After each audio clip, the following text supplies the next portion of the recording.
Romanticism didn't just rely on human subjects, it also drew heavily on landscape painting.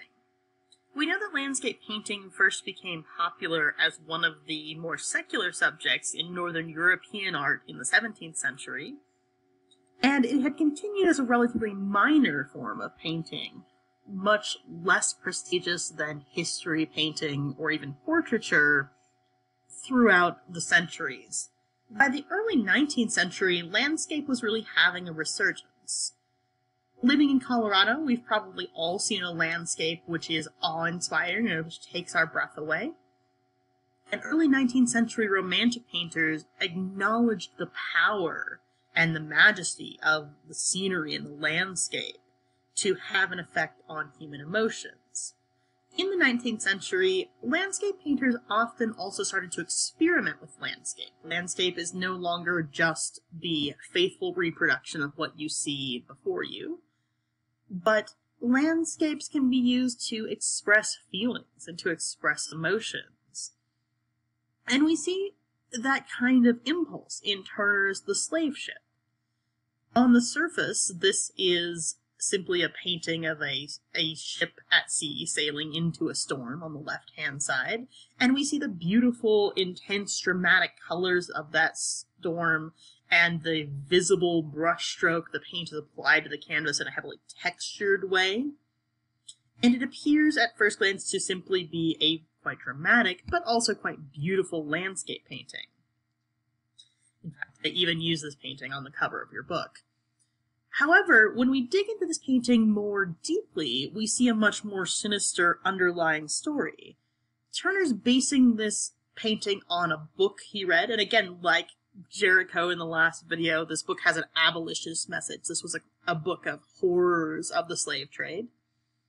And the particular story that Turner is painting here tells the story of a slave captain whose insurance would cover cargo, that is, slaves, who were lost at sea, but not slaves who got sick and died during transport, as so many did. So he ordered any slaves who looked to be sick to be brought up on deck and thrown overboard. And Turner mostly doesn't show us the gruesomeness of this story, but if we look closely enough, we can find hints. In the center bottom here, we see some shackles, and we see one solitary limb slipping beneath the waves over here on the right-hand side. But what Turner's doing here is mostly expressing his intense disgust and unhappiness with the slave trade through the technique of his painting, through that visible textured brushstroke, and through the color.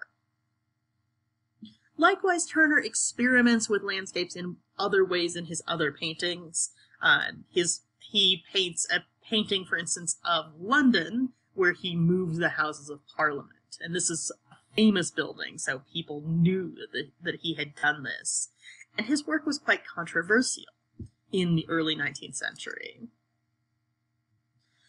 Other painters also use landscape to convey a political or an emotional message.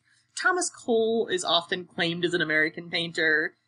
He is born to American expatriate parents in Britain. He spends much of his young adulthood in Italy training to be an artist, but he does come home to America, and he's the founder of what's today called the Hudson River Schools of Painting, this kind of school of American painters that are focused in New York. And here in the Oxbow, Cole is using landscape to show a political message. Cole believed strongly that the way that the Americas would compete with Europe was in natural resources and in geography, that Americans didn't have the kind of antiquities that Europeans had, and like many white people of his day, Cole kind of ignored the native people that existed here in the Americas already, and he saw America as a vast empty space simply waiting to be claimed and waiting to be colonized.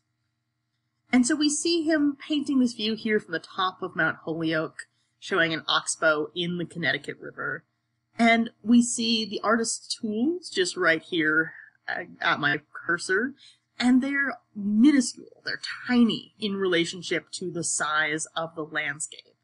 Similarly, we see this storm moving off the left-hand side of the painting, and Cole saw this as the light of white Western European civilization that was coming and dispelling the storm of savagery in the Americas.